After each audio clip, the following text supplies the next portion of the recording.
নমস্কার বন্ধুরা, আরও একটা নতুন রেসিপির ভিডিওতে আপনাদের সবাইকে স্বাগত। আজকে তৈরি করছি আম দিয়ে একটা মিষ্টি রেসিপি, যেটা একবার খেলে আপনারা কিন্তু আইসক্রিম ছেড়ে দিয়ে এইটা খেতে চাইবেন। আর খুব সহজে তৈরি করা যায়। তো আসুন দেখে নিই রেসিপিটা।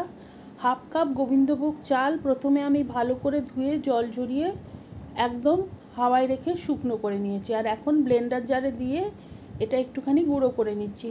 একদম মিহি পাউডার করব না, সামান্য একটুখানি দানা দানা থাকবে। আর এই রকমভাবে বানিয়ে আমি কিন্তু কোটোই ভরে ফ্রিজে রেখে দিই আর ইচ্ছা মতো সময়ে ব্যবহার করি।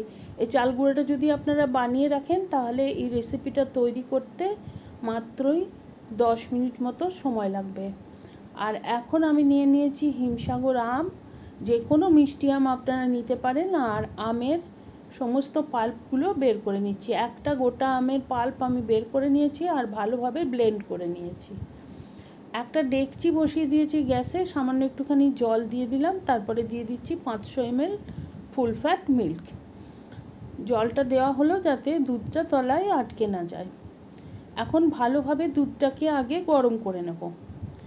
দেখুন গরম হয়ে গেছে। এখন আমি যে চালটা রেখেছিলাম তার থেকে অর্ধেকটা এর মধ্যে দিয়ে দিলাম আর খুব ভালো করে নাড়াচাড়া করে দুধের সাথে মিশিয়ে ফুটিয়ে নেব।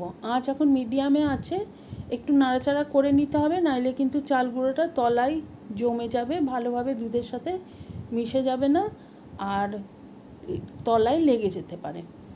এখন দেখুন দুধটা ফুটে উঠেছে, দিয়ে দিলাম 2টো এলাচ আমি গুঁড়ো করে রেখেছিলাম। সেটা আপনারা চাইলে যে কোনো ফ্লেভার এখানে অ্যাড করতে পারেন বা না দিলেও হবে। চালটা কিন্তু মিনিট 5-এর মধ্যেই সেদ্ধ হয়ে যাবে, যেহেতু খুব ছোট ছোট দানা। তারপরে দিয়ে দিলাম স্বাদ মতো চিনি। চিনিটা দিয়ে ভালো করে নেড়েচেড়ে দিচ্ছি। আর চিনিটা যত গলে যাবে মিশ্রণটা কিন্তু আবারও খানিকটা পাতলা হয়ে যাবে। আর চিনিটা কিন্তু চাল সেদ্ধ হয়ে যাওয়ার পরেই দিতে হবে। তো দেখুন এখন আবারও মিশ্রণটা ফুটতে আরম্ভ হয়েছে আর মিশ্রণ কিন্তু বেশ ঘন হয়ে গেছে।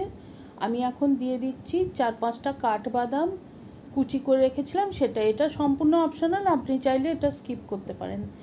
এখন আমি যে আমের পাল্পটা ব্লেন্ড করে রেখেছিলাম সেটা দিয়ে দিলাম আর সমানেই নাড়াচাড়া করে মিশিয়ে নেব। যেহেতু এখন মিশ্রণটা বেশ ঘন, সেজন্য নাড়াচাড়া করে যেতে হবে, না হলে কিন্তু তলায় পুড়ে যেতে পারে। আর এইটা দিয়ে আমি 2 মিনিট ফুটিয়ে নেব। আঁচ এখন একদম লোতে করে দিয়েছি। 2 মিনিট আমের পাল্পটা দিয়ে ফুটিয়ে নিলেই আমাদের এই আমের ফিরনি একদম তৈরি। এখন গ্যাসটা আমি অফ করে দিয়েছি আর পছন্দ মতো সাজিয়ে পরিবেশন করব।